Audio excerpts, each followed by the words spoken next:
Let me begin by thanking the bipartisan group of U.S. governors who convened this meeting.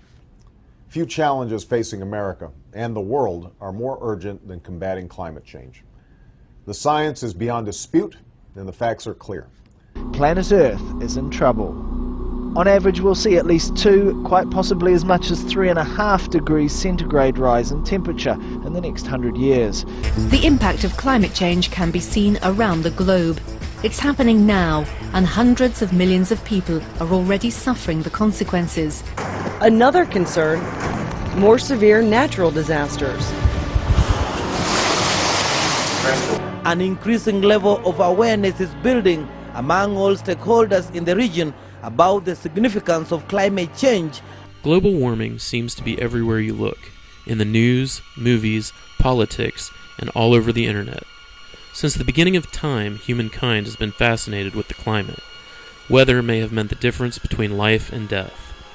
Ever since the first civilizations, humans have prayed to the deities for a good harvest. Some cultures performed rain-making rituals, while others offered sacrifices. But now, in the 21st century, we are looking to science to help us change our climate before it's too late.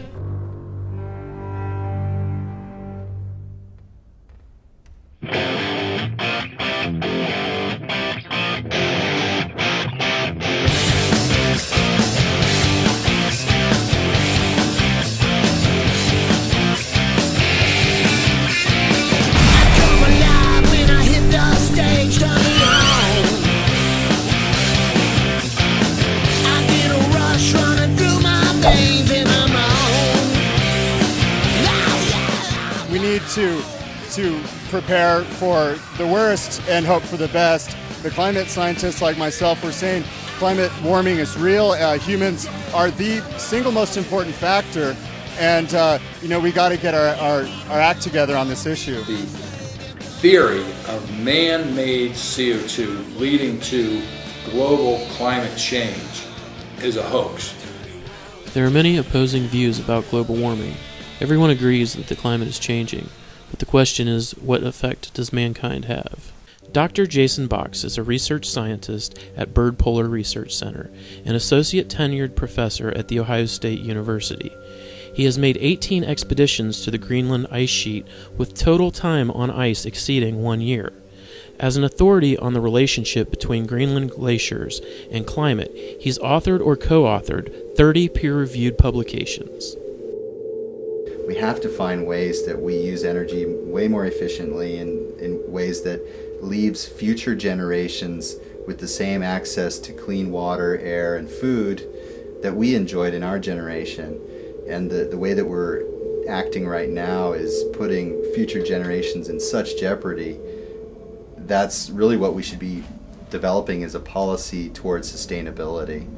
And let's hope that the right signals get sent to policymakers and people so that we act and transform our lifestyles in ways that 1, 2, 3 generations from now they're not heavily criticizing us for being awful stewards of the planet. Dr. Bob Wagner has a doctorate of optometry as well as degrees in finance and economics. He has served 2 tours in the Navy, ending as a lieutenant commander, and has taught economics at several local universities. Currently, he is a portfolio manager and enjoys spending free time with his family. Although not a trained climatologist, Dr. Wagner made an interesting discovery while creating a lesson plan for one of his economics classes. His finding came about while illustrating cause and effect using a well-known climate model. Well, finally, I had a great example where I could say, here is a simple single variable model where you have an increase in CO2 leading to an increase in temperature. Well, when I took a look into it, you find out real quick that relationship doesn't hold. In a time series model like this is, the cause always has to lead the effect. You smoke and then you develop lung cancer. Well, what you find with this CO2 and temperature leads CO2, not vice versa. So the model that they're supporting is that lung cancer causes smoking. They have their independent and dependent variable reversed. Dr. Wagner's skepticism led him into further research on the subject. He formulated his ideas into a presentation and decided to hit the road. This is what we always do, these events. We just, I throw my projector in the back, I throw my speakers in the back, and I throw my computer in the back, and then we just, wherever the issue will host it, or whoever will host it, will show up. And we've been having some pretty good turnouts. How much are they paying you to do this tonight? Nothing. We don't get paid anything. We do this totally for free. I mean, it's countless hours on putting this presentation together, the research, the driving here and fro, the projector, the computer. I mean, it's not cheap, especially with time, and especially being a parent, taking your time away from a kid, it means a lot. I mean, you know, I have to get it from the, you know, my wife's always letting me know it's taking me away from my son, but I'm doing this for my son. I'm doing this for America. I want to make sure that we leave my son a better America than we've inherited. This is the Union Rural Electric Building. And they were kind enough to let us use their space, and they're going to have a person here to answer some questions as well. Because, you know, some of the people that are going to be hit the most by this will be the electric consumers. 350.org is an international organization focused on keeping CO2 levels below 350 parts per million.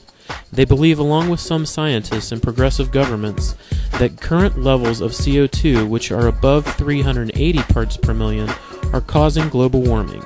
In October of 2009, they organized 5,200 simultaneous rallies around the world.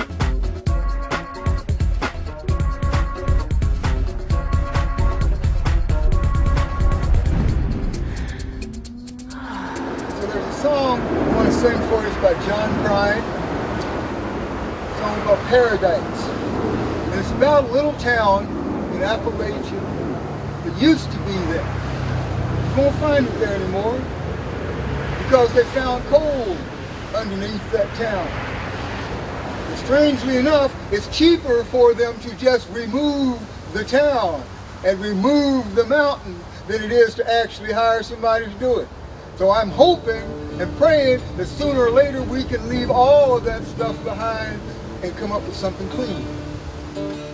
When I was a child, my family would travel down to western Kentucky where my parents were born.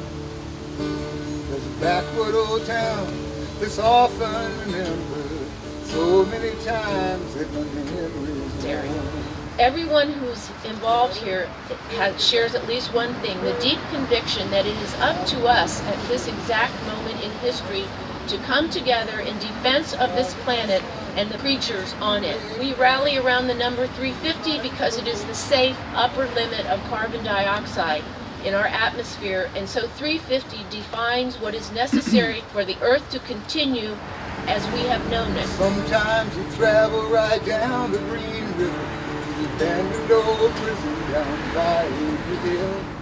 Okay, that all you people are here today it's not the warmest day, but it's not raining, and we are part of something big. It seems like, okay, we're just a handful. I mean, I had really hoped that in Reynoldsburg we would turn out all kinds of people because it's that important, but this is like a first step. Look for the cold to the east. Sometimes I forgot the line. My goodness. There is going to be more climate rally today in Columbus at 4 p.m. They're on the Capitol steps. The Greenpeace is meeting. Oh, it does start at 3. I didn't know that. Oh, how clever. I'm sorry, my son, but you're too late in asking. Mr. Peabody's coal train halted. The Union of Concerned Scientists, the IPCC, from the UN says we need to reduce our emissions 25 to 40% in the next 11 years from 1990 levels, not 2005 levels. So the numbers get a little different. And so it's absolutely critical to avoid the worst possible effects of climate change that we hit these benchmarks. And Greenpeace has written a report called the Energy Revolution Report that shows how we can hit these reduction targets. Many groups like 350.org and Greenpeace are now producing videos to promote their message. Greenpeace has recently called out Facebook founder Mark Zuckerberg for using electricity from coal-burning power plants. But silly Mark Zuckerberg chose dirty old coal. Coal is made from rotten dinosaur food, and when you burn it, It dirties the air, which makes our world grow hotter and meltier and flaggier. But Mark Zuckerberg can still change his mind, and I know which one I would choose. What we are trying to do is move Ohio beyond coal, the same way we're trying to move this country beyond coal by 2030. And that involves stopping or opposing all new coal-fired power plants, all new uses of coal. It involves taking our existing coal plants offline as quickly as we can, replace them with other forms of energy. Dad? Some groups like 1010 are promoting a reduction of carbon emissions by 10% every year starting in 2010. This video, titled No Pressure, shows a teacher asking her students to join the cause with shocking consequences. No pressure at all, but it'd be great to get a sense of how many of you might do this, just a rough percentage. That's fantastic! And those not? Philip and Tracy. That's fine, that's absolutely fine. Your own choice. Okay, class, thank you so much for today, and I will see you all tomorrow. Oh, just before you go, I just need to press this little button here. Now, everybody, please remember to read chapters 5 and 6 on volcanoes and glaciation. Except for Philip and Tracy, of course. Now's the time to confront this challenge once and for all. Delay is no longer an option. Denial is no longer an acceptable response. However, not everyone agrees that CO2 is causing global warming. Dr. Wagner prepares his presentation explaining his skepticism on CO2's effect on our climate. If you haven't seen this event before, what we're going to be doing is we're going to be covering the global warming science. My presentation is a scientific review that brings the necessary skepticism to this field of science. I know that many scientists say that this is settled, but I just simply disagree. So I've seen Robert Wagner's presentation, and I was struck after not very long into it that he didn't seem to understand some fundamentals of atmospheric science upon which he builds arguments that don't have really rational physical logic behind them. One of the critical flaws of the theory is that temperature leads CO2, not vice versa. One of the other myths perpetuated by the global warming believers is that the Mount Kilimanjaro glacier is melting. Mount Kilimanjaro is at 17,340 feet. It never gets above freezing. The ground measurements have all sorts of problems with them. One of the main problems is where they locate them. Some are located at the ends of runways of airports. The other ones are located in parks above grills. He's making numerous logical mistakes, and he believes them too. Like he clearly thinks that he's right. But what I'm noticing is he's being very selective and choosing only arguments that support his contrarian position. It's kind of dishonest in showing only selected information, not the whole picture. I'm taking their data that they publish, taking it to a live audience, and allow the audience to do their own peer reviewing. And when you get the audience, when the American public gets to peer review this data, they side with me, not the consensus scientists. And, let me tell you, okay, this is kind of like Jeopardy. If you've seen this presentation before, don't blurt out the answer. All right? So, what is number 5? It's the most significant greenhouse gas. What is it? H2O. Water vapor. Or, John, how did you say it? Not water vapor, water gas. All right? How many people knew water gas was the most significant greenhouse gas? If you take the climate models, they ignore the most significant variables. They ignore water vapor, they ignore the sun, and they immediately focus in on CO2, which is a relatively insignificant greenhouse gas. The other one that you can test is the test of Henry's law. This is the fusion of gas in a liquid. What we've claimed is that the sun warms the ocean and the ocean drives CO2 out into the atmosphere. It's the oceans, not industrialization that creates the atmospheric CO2. You can test this by taking a Coke bottle, warm it up and watch what happens to the CO2. It flies out of it. Cool it down and you'll see that the CO2 remains in the liquid. So it's the sun heating the ocean that causes the increase in CO2, not industrialization. His attempts to disprove humans warming climate theory fail. They don't hold water. There are, however, scientists that question man's influence on climate change. Now remember, this conclusion that most of the warming in the last 50 years was due to greenhouse gases is a model-based conclusion. So it's a big question in my mind as to whether and how much humans are actually affecting the climate. I have been working on and off on the topic of carbon dioxide, the sun and the climate system for about 20 years now, and I have reached a certain conclusion. Looking at it from physics, the point of view of physics, chemistry and biology, there is no way in the world that one can regard CO2 as any air pollutant. To the contrary, I think that having a lot more CO2 is a far more healthy thing for the climate system and the environment and the ecology all by itself.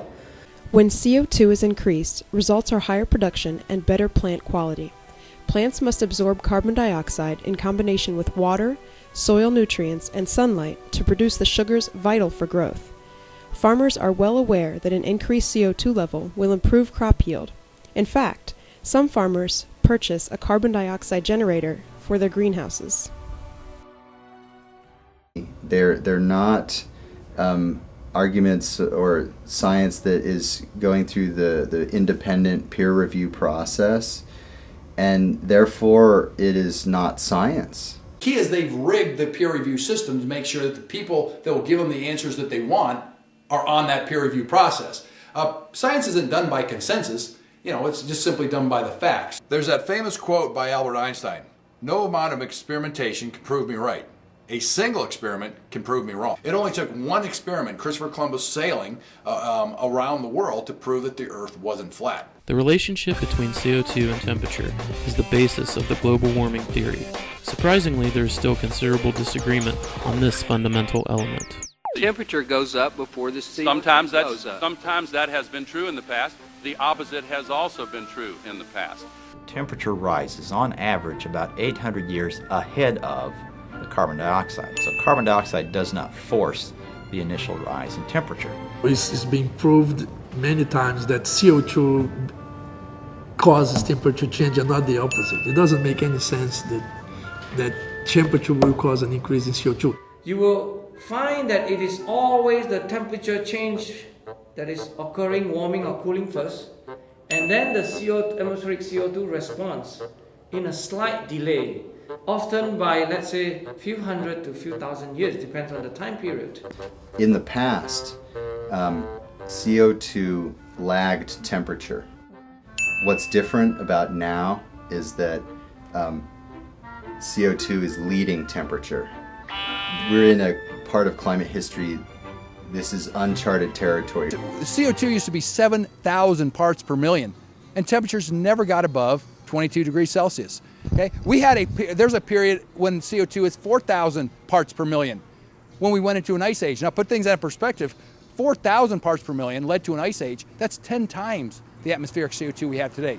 Despite the disagreement on whether CO2 causes a rise in temperature, on June 26, 2009, Congressmen Waxman and Markey sponsored the American Clean Energy and Security Act, also known as ACES, or the Cap-and-Trade Bill. House of Representatives passed a historic piece of legislation that will open the door to a clean energy economy and a better future for America. The idea behind this legislation is for the government to set a limit on the total amount of greenhouse gases that can be emitted nationally. Companies then buy or sell permits to emit these gases, primarily carbon dioxide. However, this bill was not without controversy. It won't work what they've done on global warming under the Waxman-Markey bill because, number one, they don't have an international treaty, and number two, they don't use the money created by cap and trade to help places that are coal-fired like Ohio and the whole Midwest. Those jobs will go to places like Mexico, Brazil, India, and other countries that don't regulate not only carbon emissions, but any emissions. And so what happens is the planet doesn't even get cleaner, the planet gets dirtier. It's not called America warming, it's called global warming, even if you believe in it. China and India are not going to do anything on a cap and trade mechanism. They simply aren't. They understand that the lowest cost, most reliable, abundant natural resource that you can have is coal, and that can be used in their coal-fired utilities. they're not going to change their policies. So the coal market will always be there. So the question is, are we going to mine our coal here in this country and ship it over to India and China? Carbon dioxide is going to go, whether it's in India or China or whether it's in the United States, and all we will simply be doing is raising our cost of living while making sure that China and India can develop and have a reasonable standard of energy efficiency in their country, and also ultimately have a higher standard of living. And the people that do believe have their own issues with this bill. The Sierra Club actually supports a bill, but this bill needs to have some changes made in the Senate. What kind of changes are needed? They need to remove the subsidies for coal. They need to remove subsidies for nuclear. ACES started out as a very strong, good legislation. It had a 25% reduction in emissions by 2020, and it fell to a 4% reduction by 2020. So that's just not strong enough to get us where we need to be. And why do you feel that they pulled back on that? What happened during the last 3 months is coal and oil lobbyists had gotten the ear of our politicians, and we needed to stay on them stronger to stay with the science, and unfortunately that didn't happen. Not only is the cap portion controversial, but so is the trading. Okay, meet the guys at the heart of this so-called solution. They include the guys from Enron who designed energy trading, and the Wall Street financiers like Goldman Sachs who gave us the subprime mortgage crisis. Their job is to develop brand new markets. Chris Horner is a senior fellow and counsel for the Competitive Enterprise Institute. He was hired in 1997 by Enron to be director of federal government relations. My number one priority was to get a global warming treaty, they told me, and a cap and trade scheme domestically. I wasn't there as a lawyer, so I'm happy to talk about it. And they had me meeting with green pressure groups and other what we call rent-seeking industry, businesses trying to make their fortune the old-fashioned way through governmental policy favors. And they had set up various schemes, for example, a cap and trade scheme they'd been working on with Goldman Sachs to play bookies, wetting their beak at both ends, selling these energy use ration coupons. They went around and bought companies that weren't really worth anything on the cheap. They bought the world's largest windmill company. It's now called GE Wind. And they then set about working with green groups, working together to, in this case, scare the public into accepting a particular agenda, which was very costly and would never be accepted on its merits, and that was the global warming agenda. But that would provide mandates and subsidies for Enron's wind interests, for their second largest in the world solar panel interest. That's now BP's. They're stuck with investments that otherwise won't make money without this scheme. It's not about the climate. And that's what I think people need to walk away from. If you can't ask your lawmaker, what will the temperature be after cap and trade? And if they can't tell you that it will be anything different than what it would otherwise be, you need to say, then why? What is your reason for imposing what would be the biggest tax increase in American history? Global warming. Some say irreversible consequences are 30 years away. 30 years? That won't affect me.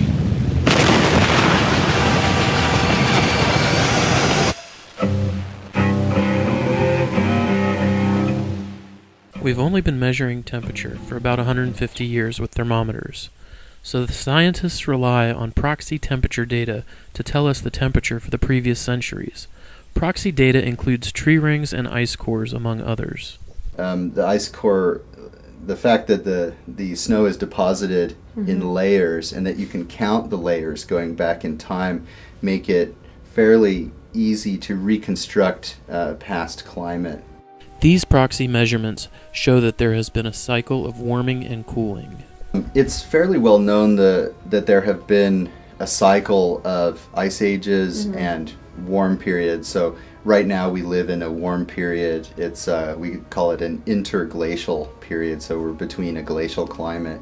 You go back 200 years, 1,000 years, 10,000 years, you find that there are many times when the planet was warmer than it is today. And you'll find periods where change occurred in the global temperature as much as we see it doing today. The very foundation of global warming relies on accurate temperature data. However, even this data is not without controversy. Once again, this gets back to data set construction. Once again, if you're going to do a good model, and you're going to do a model, let's say with the S&P 500 or the Dow Jones Industrial, you have to have great integrity in that data. You know, if I run a model on the NASDAQ thinking it's the Dow Jones Industrial, I'm going to get some bad results. Well, if you take a look at where all this climate data comes from, it is just rife with problems. There's an example out in California where you have basically two weather stations just a couple blocks apart, whereas one shows temperatures declining over the last 100 years, and another one showing sharp increases in temperature.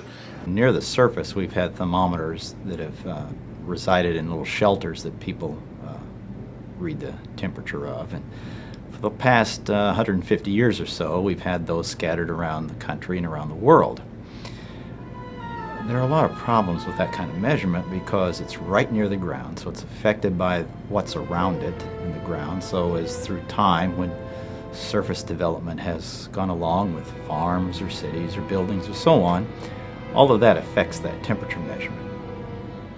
NCDC has been exposed for not just locating but relocating thermometers to asphalt parking lots, black tar roofs, parking lots all over where engines can idle or cool right next to them, over barbecue grills in Hopkinsville, Kentucky, and so on.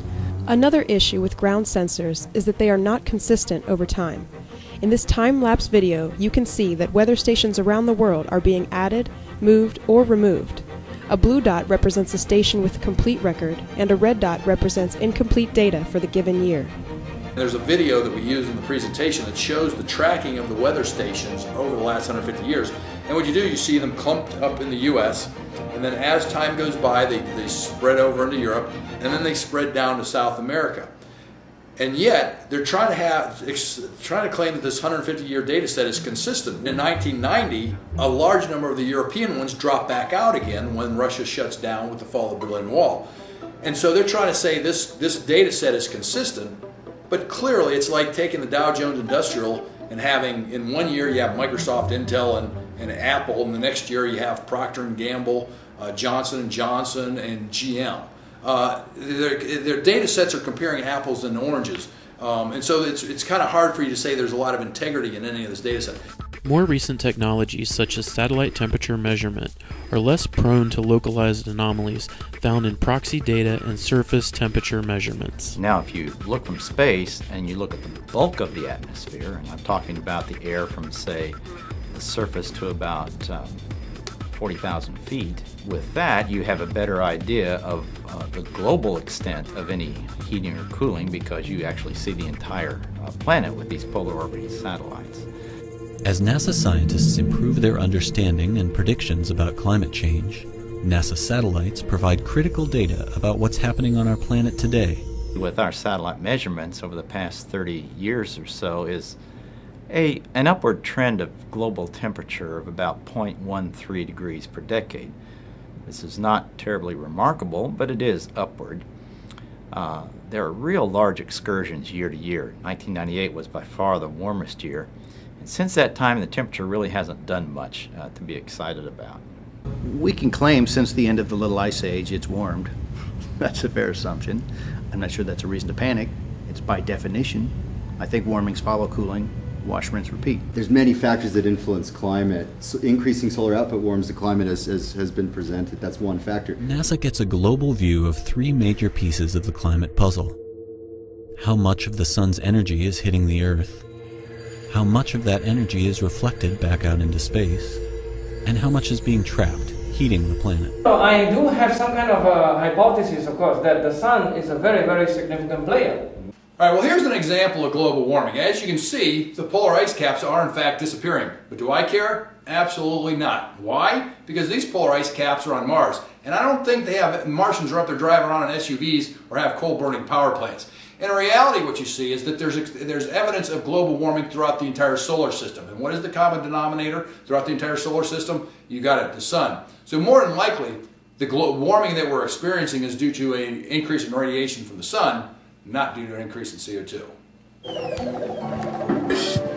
And few still doubt the impact of human influence over this predicted catastrophe. Those activities which are emitting carbon dioxide are obviously imposing a cost on the Earth, on humanity, on this generation and the next generation. The number of environmental refugees to more than 250 million people. The The shortage of resources and the high number of refugees will increase tensions all over the world. The IPCC, or Intergovernmental Panel on Climate Change, is an international organization established in 1988, providing the world with the current state of climate change and potential consequences. The IPCC says that the rise in temperature, which is associated with the rise in CO2, is due to human activity over the last 200 years. Original IPCC report, they have a chart that I use in the presentation that doesn't make the case for global warming. It shows that we are clearly not at the warmest temperature in the last 2,000 years. The next IPCC report, guess what? In an Orwellian fashion, that chart is pulled out and replaced by the hockey stick chart, which lo and behold shows basically no medieval warming period, no little ice age, and a spike in temperature in the last 100 years. And what's really interesting about that is how he constructed it. Temperature data, as we know, I mean, the thermometer was invented, I believe, in the 1500s. Dr. Mann doesn't include thermometer data until the early 1900s. I think he starts adding it in 1902. So the question should be, why wouldn't you include thermometer data prior to 1902? And what's even odder is, even when you have thermometer data, he's throwing in proxy data as well. And so it starts off prior to 1902, I believe, is all proxy data, which is tree rings, coral, ice cores, things like that, which, if I was going to go measure the temperature outside, I wouldn't go poke a hole in a tree. I'd look at a thermometer. Well, he had thermometer data that he didn't use. He then throws in thermometer data with the proxy data, and the chart starts to dogleg. And then at the very end, after I think 1982, he drops off all the proxy data. Then it springs up like this. What you're seeing there isn't a chart of global warming. What you see there is a very poor data construction. The IPCC is working on their 5th assessment report, each of which is peer-reviewed and is widely considered to have scientific consensus. However, not all agree. Regarding the IPCC, I was a contributor in the 1992 and 95 reports. I was a lead author in 2001. In 2007, I was what's called a contributing author, which means I basically reviewed some sections of the IPCC. There was a consensus with the original chart, and the consensus remained with the new chart. Now, how in the world you can come up with two totally different data sets and maintain a consensus? That's a different question. Did you review it, and did they accept your review? And the answer to the second question is, by and large, the authors who were in charge of 2007, did not accommodate the reviews and the recommendations I made. So I would say right off the bat then that IPCC does not represent the consensus of scientists, since it tends to exclude those with whom it does not agree. Trying to argue science by consensus, argue science by authority, argue science by prestige, which is all three of this, is exactly the anti-scientific sentiment that I highly and disagree with. That this is totally anti-science. This was the opening video for the UN Climate Change Conference in 2009.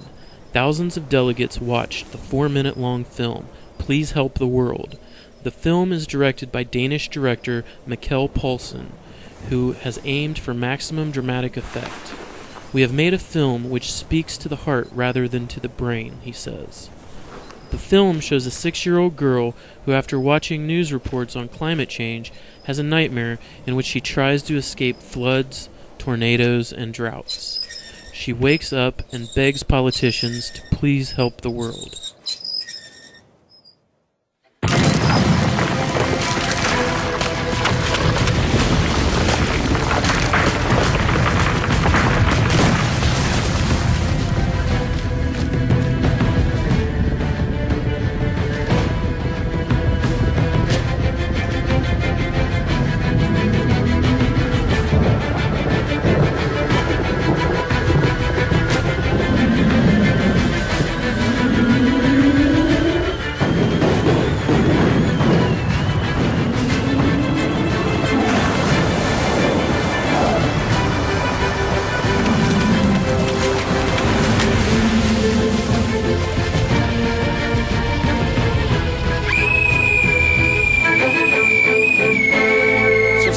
must now respond to climate change by adapting to its impacts and reducing greenhouse gas emissions. The chairman of the IPCC, Dr. Rohindra Pachauri, gave the opening address.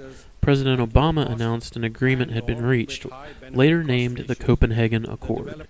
Today we've made meaningful and unprecedented, a meaningful and unprecedented breakthrough here in Copenhagen. For the first time in history, all major economies have come together to accept their responsibility to take action to confront the threat of climate change. The United States is prepared to work with other countries toward a goal of jointly mobilizing $100 billion a year by 2020 to address the climate change needs of developing countries. This idea of helping the third world by giving them money so that they can green their economy just shows you how out of touch the environmentalists really are. These countries need food, they need water, they need medicine. They couldn't care less about wind farms. If you gave them a chunk of money, they're not going to build a wind farm. More than likely what they're going to do is it's going to go to some military dictator and he's going to build himself a nice palace. Go to Haiti, ask them how their Clean Air Act's working, and they're going to say, I need food, fuel, and medicine. And then you say, well, don't you measure in the parts per 100,000, per million, maybe billion? And they'll say, food, fuel, and medicine. Tell you what, help me get rich, and I'll start measuring the parts per 1,000. I'll get richer, I'll measure in the parts per million. I get really rich, I'll pretend I can control the weather. Wealthier's healthier, wealthier's cleaner. It's not rich countries that trash the joint.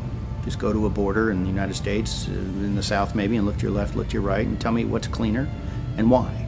Rich countries and societies assign economic values to paying to clean up certain environmental media. Getting rich, they have trashed the joint on the way. Being poor guarantees it.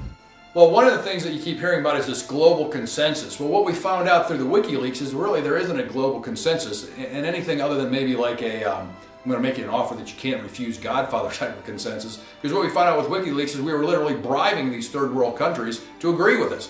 You know, if you go out there and you pay the Maldives billions of dollars, they're going to agree with anything you want, because why wouldn't they?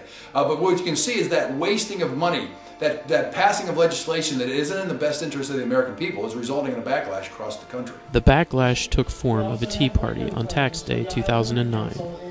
Individuals came out to show their opposition to excessive government spending and regulation. Here's a guy you're probably familiar with. He was heavily involved in the writing of the Declaration of Independence. My name's Franklin, Ben Franklin. I'm here today. I'm fighting tyranny. The Parliament and the King are still trying to dominate our lives, tax us, and Tea Party us to death, and the Patriots are rising up, and I'm here today to be a part of that. The Tea Party, with its platform of less government and less taxes, corresponds to Bob's message of cap-and-trade skepticism. Whether or not it's sound science or not. Well, okay, so Bob, you ready to get started with the show? Ready to start? As awareness increased, so did his audience. And they point out in this first As more conservatives became aware of Bob's message, the increased attention grabbed the interest of the Ohio Wesleyan Republican Club. They needed someone to represent them on an environmental panel for Earth Day, and Bob was their choice. I've been invited to participate in a global warming and energy panel. It's being hosted by the College Republicans, an organization called Treehouse, which is an environmental organization, and an organization called PLAD, which is the Progressives, Liberals, and Independent Democrats. So it should be kind of interesting. Tonight we had our environmental panel that we were originally co-sponsoring, but were later pushed out of sponsoring. We said we would have Robert Wagner come in and talk on the panel along with the three other guests that they had. We told them this a month ago. We were all ready to have him on the panel. Then 2 days before the event, we got an email from a PLAD executive informing us that Dr. Wagner, we should ask Dr. Wagner not to come to the event and that he will not have a position on the panel. Well, there just seems to be a lot of confusion. My understanding was that we got things worked out that we're going to be on the panel, and then I come here and I get up on the panel and I was greeted by that I was not invited and that I won't be appearing on the panel. It doesn't surprise me. They just didn't agree with Dr. Wagner. They thought his findings were baseless. They thought they were partisan, despite the fact that we had three liberals on the panel today. Someone who worked for Al Gore's organization, someone who's worked for Democratic campaigns in the past, and another liberal-minded professor. This has no place in a college institution that values free thought that values different perspectives, that values different ideas. The Coast Guard is searching in the Gulf of Mexico this morning for survivors from an oil rig explosion and fire. The rig is located 52 miles off the Louisiana coast. The blast was reported at 10 o'clock local time last night. I've returned from a trip to the Gulf Coast to speak with you about the battle we're waging against an oil spill that is assaulting our shores and our citizens. On April 20th, an explosion ripped through BP Deepwater Horizon drilling rig, about 40 miles off the coast of Louisiana. 11 workers lost their lives. 17 others were injured. And soon, nearly a mile beneath the surface of the ocean, oil began spewing into the water. On clean energy now, we need to take the political power away from the oil companies. They're just making ungodly profits. They've corrupted the political system to keep the clean energy out of the market. In 2007, you said energy, clean. Energy. Clean. Energy. When I say green, you say jobs. Green. Jobs. Green. Jobs. Well, it is definitely time to move beyond oil. You know, oil killed 11 people on that rig. Coal killed all those members of that mine down in West Virginia. You know, we keep relying on these dirty and dangerous fossil fuels, and we have to stop. We have to move toward clean energy. Okay. What are the most likely alternative energy sources that we should be going to? We need to go to all of them. We need to go to efficiency, increased efficiency, wasting less. We need to go to wind. We need to go to sun. We need to go to geothermal.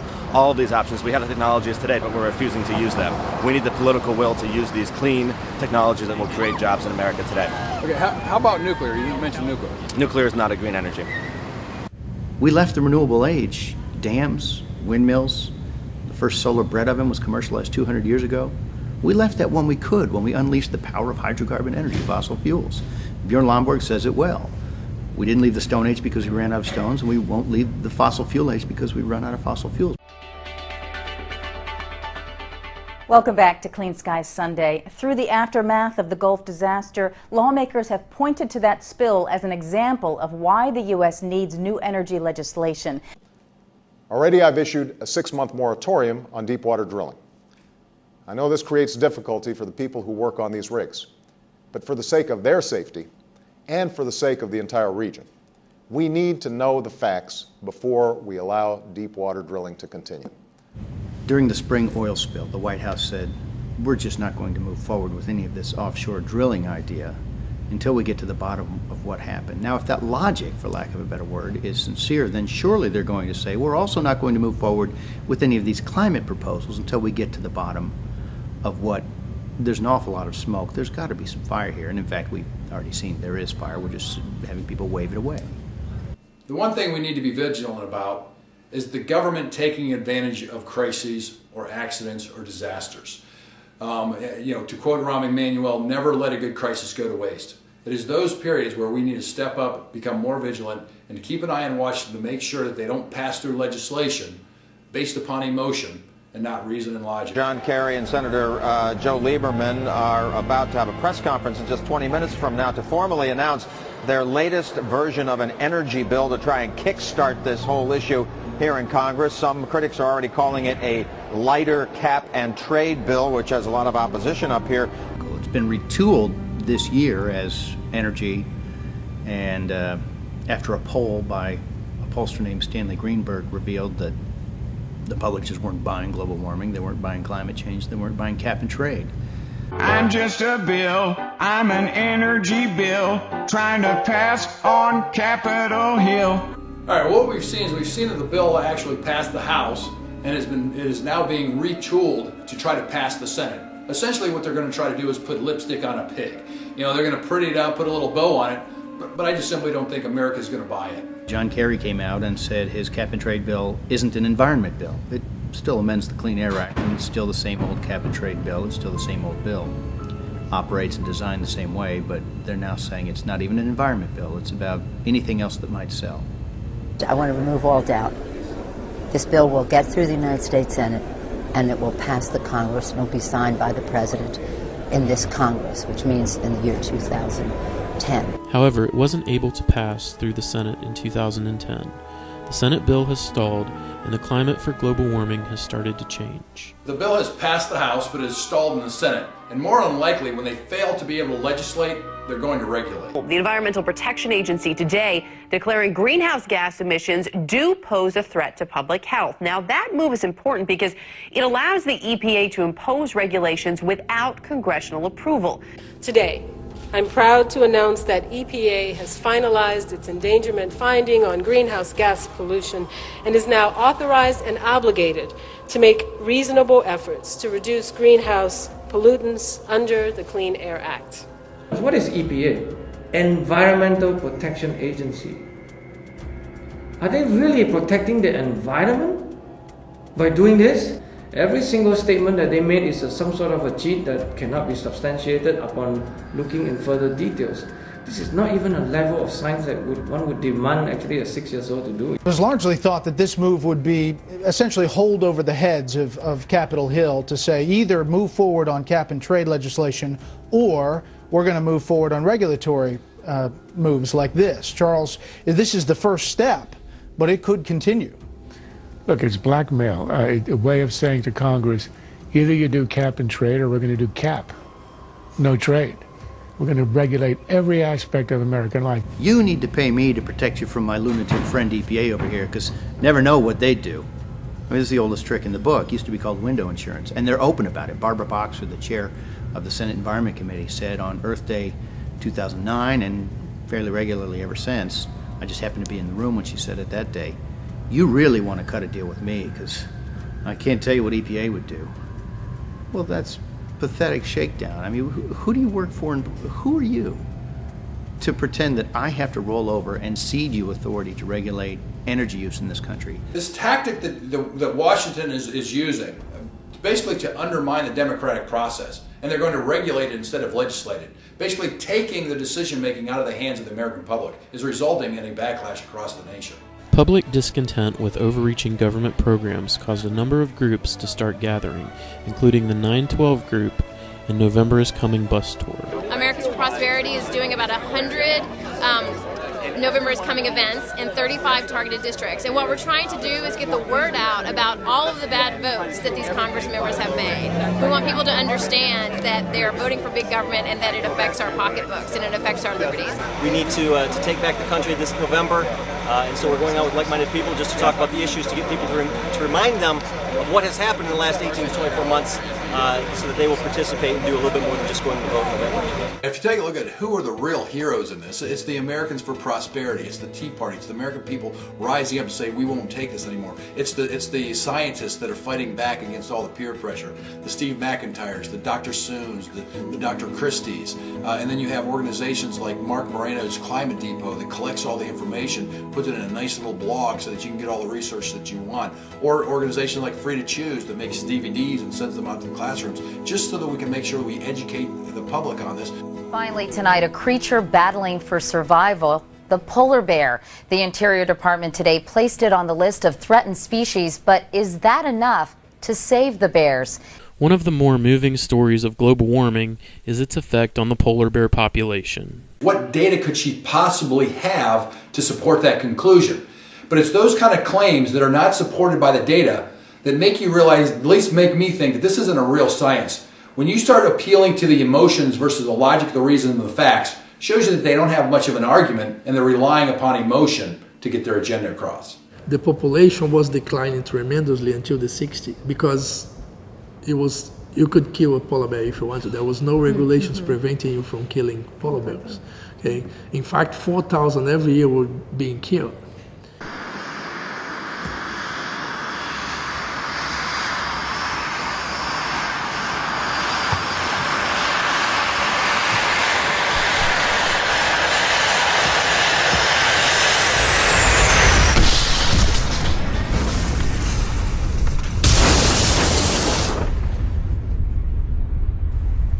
This advertisement for an organization called Plain Stupid sends the message that flying has a major impact on the environment.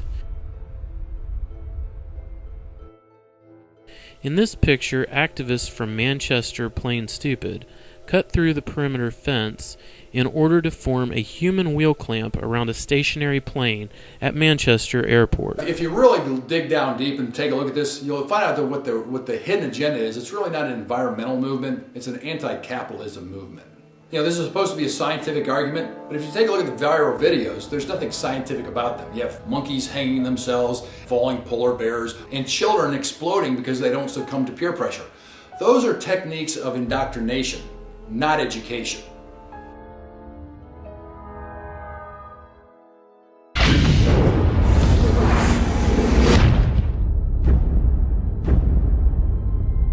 If you look at the 10 hottest years ever measured, they've all occurred in the last 14 years. And the hottest of all was 2005. Al Gore's An Inconvenient Truth has been shown in classrooms around the country. Some parents are uncomfortable that our schools are teaching only one side of this story. Just recently, a concerned parent came up to me representing a local 912 group, and they asked me if I would come to the school board meeting and ask if I could give my global warming presentation to their school, because they wanted to make sure their children were given both sides of the story. Well, to my surprise, when I got there, I was able to ask the school board for the opportunity to give this presentation. But after I spoke, a whole chain of professors from OSU, the same professors I've been challenging to debate in public, showed up to make sure that I wasn't able to give the presentation to their schools, and they were able to succeed in doing that. Having been denied by the school board, Bob is invited by a local talk radio host, Dirk Thompson, to give his side of what transpired. The internet skeptic, our very good friend Dr. Robert Wagner, is joining us. I wanted to have you in to share a little bit about your attempt to get your global warming presentation. You've put that on across the state. I've been at a few of those. It's an incredibly science-backed presentation. And you and I have complained about Al Gore. You know, he's not a scientist. He's not a climatologist. He gets into our school systems, either in person or the DVD, the books, the required reading in some cases. So you thought, I want in on the action. You decided, I'm going to go to the Worthington School Board and see if I can give my global warming presentation to the young brains of mush in Worthington to maybe, give them a different point of view. 4 weeks ago, I think it was, I just showed up to offer to come into the Worthington schools and, give the counter side, or basically a scientific review that is skeptical. It's actually not even that skeptical. It just simply reviews the science. But it gives a different way to look at it. It's basically more of how do you interpret data than necessarily whether man-made global warming exists or not. And so that's all it was. Who came out? Who were the big guns that came to this first school board meeting? Dr. Thompson was one. He came along with his wife. She's also a doctor and at the Byrd Polar Research Center at OSU. And then who else did they have? The second week, there's Dr. Gonther, there's Dr. Keeler. A whole slew of people from OSU came to speak against me. And that's like the bat phone started ringing all over the campus of the Ohio State University. Yeah. Now, these same professors were able to find time in their schedule to show up to prevent me from speaking. But for the last 6 years, they've never been able to find time to show up to one of my events to explain to the audience where I'm wrong. And so these people weren't interested in a debate. They weren't interested in improving science. They were interested in silencing voices that simply give an alternative view. They showed up not to debate me, not to tell the school board where I was wrong, because, by the way, I used some of Dr. Thompson's research in the presentation. That's what I love about it. He's trying to stop someone from promoting his own science. I am Al Gore. I used to be the next president of the United States of America. This is Patagonia, 75 years ago, and the same glacier today. This is Mount Kilimanjaro, 30 years ago, and last year. Within the decade, there will be no more snows of Kilimanjaro. One of the major things I've been focused on, and Dr. Thompson makes at the Byrd Polar Research Center, is that the Mount Kilimanjaro glacier is disappearing due to global warming. Mount Kilimanjaro, I think it's 5,000 feet above the freeze line. It never gets above freezing up there. Take an ice cube out of the ice box and put it on the shelf in the freezer. Okay, close it, and watch what happens to that ice cube over time. You'll see that ice cube will disappear. It's undergoing sublimation. It's not melting. It's basically evaporating. Call upon Dr. Thompson to share all the data that he actually has produced and gotten it from taxpayer money. If you call yourself a scientist, you ought to share all your data. There's this strange playground logic going on here. Global warming is causing Mount Kilimanjaro's snows to melt. How do you know? Mount Kilimanjaro's snows are melting. Okay, so the CIA brought the World Trade Centers down. How do you know? Because they were brought down? Their conclusion is actually an assumption. This is childish playground logic. And so what I've been doing over the last 4 or 5 years is I've been kind of challenging Dr. Thompson to come out and publicly explain how a glacier melts in sub-zero temperatures. Recently, with the leaked emails, I find out why. At least I can speculate why he hasn't done that. The news of the leaked emails became a hot topic for conservative talk shows. Well, once again, there's another budding scandal that is completely invisible to the people who do not watch Fox News. A hacker or whistleblower released thousands of emails and documents between some of the biggest players in the global warming non-debate debate. Give credit to the New York Times and the Washington Post for confirming the emails and that they are legitimate. The email controversy, dubbed ClimateGate by the media, began in November 2009 with the hacked emails and other documents from the University of East Anglia's Climatic Research Unit. Some made allegations that these emails revealed misconduct in the climate science community. In some of the leaked emails, the other professors are discussing about how Dr. Thompson thinks that it is sublimation that is causing the Mount Kilimanjaro glacier to disappear. Now, what is sublimation? Sublimation is essentially the process of freeze drying. It's solid to a gas process. It's if you take an ice cube, blow dry air on it, the ice cube disappears. It has nothing to do with warmth and everything to do with dryness. First, obviously, ice masses respond to local conditions, and the local conditions there involve deforestation. You need temperature and ambient atmospheric moisture.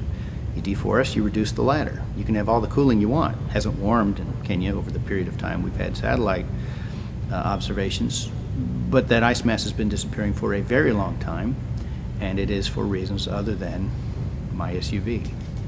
That's just another example on it's a half-truth. Dr. Thompson will come out and tell you, we've got a disappearing glacier, but he doesn't tell you why.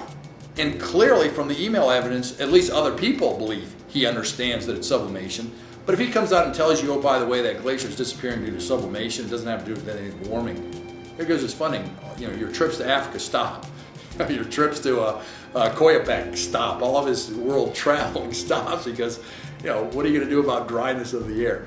He's best known for his investigation of the validity of the hockey stick graph. The hockey stick, of course, then appeared in IPCC reports, including the most recent IPCC report. Steve represents several things, I think, that are best about science: independence, skepticism, and persistence. The fact that he is not an academic has infuriated his critics and delights us. I think when future historians write the story about the great global warming delusion and how it ended, I think Steve McIntyre is going to have a very prominent place in that book. The trick email had its roots in the 1998 Mann and Briffa temperature reconstructions. Both were submitted independently in 1997, actually within a few days of one another. Both drew on very large tree ring networks, but their later 20th century results were diametrically opposite. Mann's went sharply up while Briffa's went down. In this graphic, there is a new Briffa version, the one in pale blue, which now, instead of going down at the end, coheres rather closely to the Mann reconstruction. In this graphic, for the first time, values after 1960 were deleted. In retrospect, this article represented the first bite of the poison apple of Hide the Decline. NAS panel chairman Gerald North explained to a seminar at Texas A&M that they, quote, didn't do any research, that they got 12 people around the table and just kind of winged it, saying that's what you do in this kind of expert panel. People sometimes say to me, if the hockey stick was wrong, then the situation is much worse than we think, arguing this on the basis that this would be evidence of greater climate sensitivity.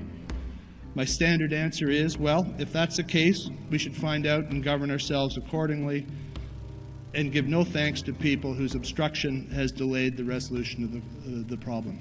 He wrote, the fact is we can't account for the lack of warming at the moment. and it is a travesty that we can't. I've just completed Mike's nature trick of adding in the real temps to each series for the last 20 years, i.e. from 1981 onwards, and from 1961 for Keith's to hide the decline. I see, it's nothing. he was just using a trick to hide the decline. It's just scientists speak for using a standard statistical technique, recalibrating data in order to trick you into not knowing about the decline. But here's what's great about science. In disagreement, we go back and look at the raw data. University scientists say raw data from the 1980s was thrown out. Oh, for sake. Why would you throw out raw data from the 80s? I still have penthouses from the 70s. What's your opinion about the leaked emails, and what impact do you think that has on the global warming theory as far as your certainty in what's been published and things like that? Yeah, well, the leaked emails, unfortunately, is really nothing but a smear campaign. It's much to do about nothing. The science is much more broad than this one scientist who's been implicated, but nothing's been proven. Actually, an independent commission in the UK absolved Phil Jones of guilt. So this is the leaked emails, so-called climate gates, much to do about nothing. We need to move on from that and address real problems rather than this PR crisis. It's nothing more. The seeming obtuseness of these inquiries is obviously very frustrating, as there just doesn't seem to be accountability anywhere in the system. It just goes to the integrity of the science. I mean, you see Al Gore with the temperature and CO2 chart. You see Dr. Thompson with the Mount Kilimanjaro, and you just have the entire database of the leaked emails about the hide the declines and the nature trick and all these kind of things. Of course, the IPCC authors in question had not neglected to present the data. They had done so intentionally. Explain it to the people with no hiding of anything of the data. Give it the fullest of the extent possible and tell it to the people if you have such an evidence. The prospect of domination of the nation's scholars by federal employment, project allocations, and the power of money is ever present and is gravely to be regarded. Yet in holding scientific research and discovery in respect, as we should, we must also be alert to the equal and opposite danger that public policy could itself become the captive of a scientific, technological elite. We need public policy that's based on facts, rather than facts that are based on a policy agenda.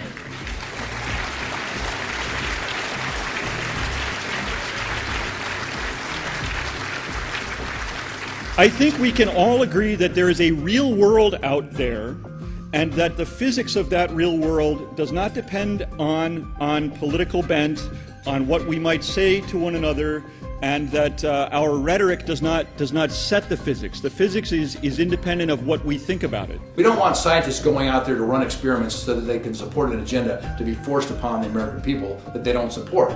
We want our representatives to represent. We don't want to be ruled. And the people are going to have their say in November. Campaign 2010 proved to be an historic election for the Republican Party and a decisive defeat for President Obama and many of his fellow Democrats. Angry voters flocked to the GOP, which will take control of the House of Representatives. You know, some election nights are more fun than others. Some are exhilarating. Some are humbling. The midterm elections of 2010 was a major turning point for the global warming agenda. With Republicans taking control of the House and gaining seats in the Senate, the American people have spoken. I think there were a lot of Republicans that ran against the energy bill that passed in the House last year. And so it's doubtful that you could get the votes to pass that through the House this year, or next year, or the year after. What we saw in November is exactly what we've been talking about. America is not going to tolerate Washington forcing an unwanted agenda upon them. Cap and trade is dead. The Chicago Climate Exchange is ending its program that traded carbon credits, a decision made on the GOP's sweep in the midterm elections. You have to remember that freedom requires constant vigilance. This climate issue is not going to go away. There's just simply too much money in it. It's going to be like a zombie rising up from the dead. They may repackage it. They're going to take more lipstick and put it on this pig. But we're going to need to keep our eye on Washington and make sure that they know that we will not tolerate these type of policies being forced on the American public. Well, I got holes in my pockets, I got holes in my jeans. My mama tried, but I could not be saved. If I could get away with breaking the law, I'd be a rich man. Well, I would have it. Cap and trade was just one way of skinning the cat. It was not the only way. It was a means, not an end. And I'm going to be looking for other means to address this problem. I have my pride, I still have my soul, but maybe not for long. Well, hell, you never know, that's just the way. I can say that the science is not settled, and it will never be, because there will always be something to learn. There are so many variables. In fact, we are still trying to understand. There are still many unanswered questions there, and that's legitimate. That's why I say the science is not settled in that sense, because there are still many things that we learn, in fact, every day. Gonna change what I've done, and now you're living life that old straight and narrow way. It don't mean the Lord's gonna come and give you praise. Skepticism is a natural part of science, and science is a tool for knowing. And so it might get a little tense, but it's a way of kind of stoking the fire and making truth come out a little bit faster. Well, just trying to stay alive. And I do hope we can be friends. I certainly am not hostile towards anything that you're doing. I cannot thank this man enough. And Dr. S. and I, I'm very glad you're here as well. Well, just trying to stay alive and do the best I can for